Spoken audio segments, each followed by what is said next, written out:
years of excellence. Sun International Institute of Tourism and Management.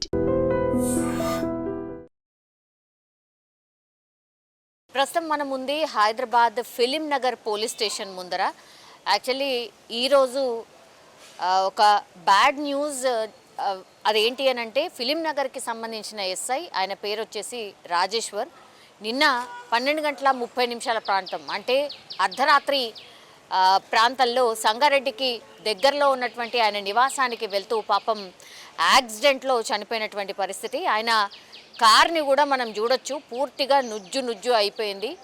ఆయన్నే drive చేస్తూ ఉన్నారు. మొన్నటి వరకు కూడా మనకు తెలుసు అంటే బోనాలు స్టార్ట్ అయ్యాయి కాబట్టి సిటీ వ్యాప్తంగా బల్కంపేట ఎల్లమ్మ బోనాలు ఘనంగా జరుగుతున్నాయి కాబట్టి ఈ 3 రోజుల పాటు ఆయన బల్కంపేట ఎల్లమ్మ దేవాలయం దగ్గరనే ఆయన విధులు నిర్వహించడం జరిగింది. సో ఆయన మరి రెస్ట్లెస్ కారణమా ఇంకో కారణమా తెలియదు కానీ 3 రోజుల పాటు కంటిన్యూషన్గా డ్యూటీ చేయడం, ఆ తర్వాత సంగారెడ్డి దగ్గరలో ఉన్నటువంటి ఆయన చాణక్యనగర్కి సంబంధించిన వాసి. సో ఆయన ఇంటికి వెళ్తూ మార్గ మధ్యంలోనే ఆగి ఉన్నటువంటి లారీని చేర్యాల గేట్ దగ్గర ఢీకొట్టడం జరిగింది. సో వెంటనే అంటే యాక్సిడెంట్ కూడా ఆయన మంచి స్పీడ్లోనే ఉన్నట్టున్నారు. సో కార్ని చూస్తే మాత్రం మనకు అర్థమవుతుంది పూర్తిగా ఫ్రంట్ పార్ట్ మొత్తం నుజ్జు అయిపోయింది, గుర్తుపట్టరానంత పరిస్థితి ఉంది. కాబట్టి మేబీ స్పీడ్ కూడా బాగానే ఉన్నట్టున్నారు.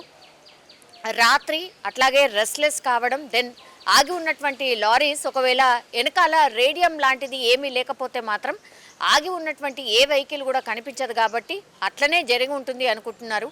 అండ్ ఇంకోటి ఏంటంటే అక్కడ పూర్తిగా ఆగి ఉన్నటువంటి లారీని గమనించకపోవడం, ఆయన రెస్ట్లెస్గా ఉండడం కూడా రీజన్ కావచ్చు అన్నటువంటి మాట వినిపిస్తోంది. పాపం ఆయన ఈ ఫిలిం నగర్కి సంబంధించిన ఎస్ఐగా జాయిన్ అయ్యి కూడా కేవలం 1 వీక్ మాత్రమే అవుతోంది. ఆ 1 వీక్లో కూడా ఆయన కేవలం ఈ పోలీస్ స్టేషన్లో విధులు నిర్వహించింది కేవలం 2 డేస్ మాత్రమే. అంటే ఒక మార్నింగ్ షిఫ్ట్ చేశారట అండ్ ఇంకోటి నైట్ షిఫ్ట్ మాత్రమే చేశారు. మిగతాదంతా కూడా అవుట్డోర్ అంటే బల్కంపేట ఎల్లమ్మ దగ్గర డ్యూటీ చేయడం జరిగింది. ఇక్కడ 1 వీక్ మాత్రమే అయింది కాబట్టి తోటి ఎస్ఐలు కావచ్చు లేకపోతే సిబ్బంది కావచ్చు అంత ర్యాపో కూడా లేకపోవడం. అండ్ ఈయన రాజేశ్వర్ కానిస్టేబుల్ దగ్గర నుంచి ఆయన ఎస్ఐకి ఎదిగారు కాబట్టి గ్రౌండ్ లెవెల్లో ఎట్లుంటుంది అనే విషయాలు తెలుసు.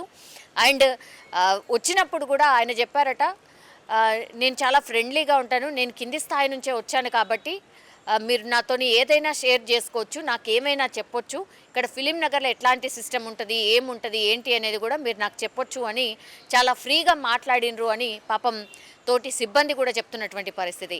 మనం పోలీస్ స్టేషన్ లోపలికి వెళ్ళలేం, బికాజ్ అఫీషియల్గా మనం పర్మిషన్ తీసుకుంటే కానీ లోపలికి వెళ్ళలేం. యాక్చువల్లీ ఆయన సీట్ ఎక్కడ కూర్చున్నారు, ఆయన ఏంటి విధులు అనేది కొంత చెప్తారేమో అని ప్రయత్నం చేశాను కానీ లేదండి, అఫీషియల్ ఎవ్వరు లేరు. అందరూ కూడా పాపం క్రిమేషన్ సెరమనీకి వెళ్ళినరు.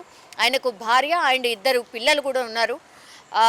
మంచి పొజిషన్కి రావాలనుకుంటాడు, ఒక మంచి ఆఫీసర్గా ఎదగాలనుకున్నటువంటి టైంలో కేవలం ఇక్కడికి వచ్చి కూడా 1 వీక్ మాత్రమే అయింది. మాకు కూడా కంప్లీట్గా తెలీదు.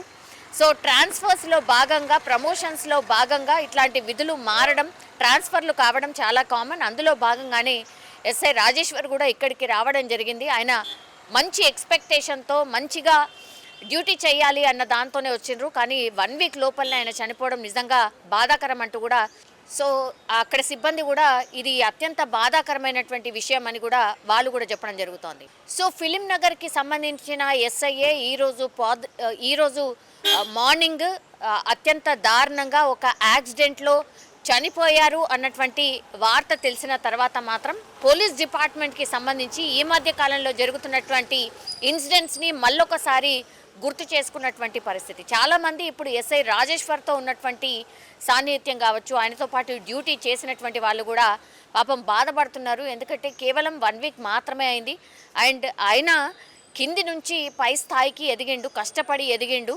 సీనియారిటీ వైజ్గా ఆయనకు ఎస్ఐ పొజిషన్ వచ్చింది. కానీ ఎస్ఐ పొజిషన్ వచ్చిన కొన్ని డేస్ కూడా ఆయన తన డ్యూటీని నిర్వహించలేకపోయిండు. అత్యంత బాధాకరమైనటువంటి విషయం అంటూ కూడా తోటి సిబ్బంది చెప్తున్నటువంటి సిచ్యువేషన్ అయితే కనిపిస్తోంది. ఇది ఫిలిం నగర్లో ఈరోజు మార్నింగ్ ఒక ఎస్ఐ యాక్సిడెంట్లో అనుకోని యాక్సిడెంట్లో చనిపోవడం అయితే అత్యంత బాధాకరం అంటూ కూడా వాళ్ళ సిబ్బంది చెప్తున్న పరిస్థితి. నిజంగా ప్రస్తుతం ఉన్నటువంటి సమాజం దేనికి ప్రయారిటీ ఇస్తుంది? ఆర్థిక సంబంధాల చుట్టూ మాత్రమే తిరుగుతోంది. మళ్ళీ ఎన్నికలంగానే చాలా విరక్తి కలుగుతాం. మంచి అనిపిస్తుంది కదా, లేడీస్ కూడా ఛాలెంజింగ్ జాబ్స్ చేసినప్పుడు చాలా బాగుంటది. ట్రాఫిక్ అసిస్టెంట్స్ గా నియమించిన ట్రాన్స్జెండర్స్ అందరితో సాల్యూట్ చేయించుకుంటున్నారు. ఫుడ్ డెలివరీ ఇవ్వటానికి వెళ్ళినటువంటి డెలివరీ బాయ్ అనిల్ పై కళ్ళ ముందు పెళ్ళండి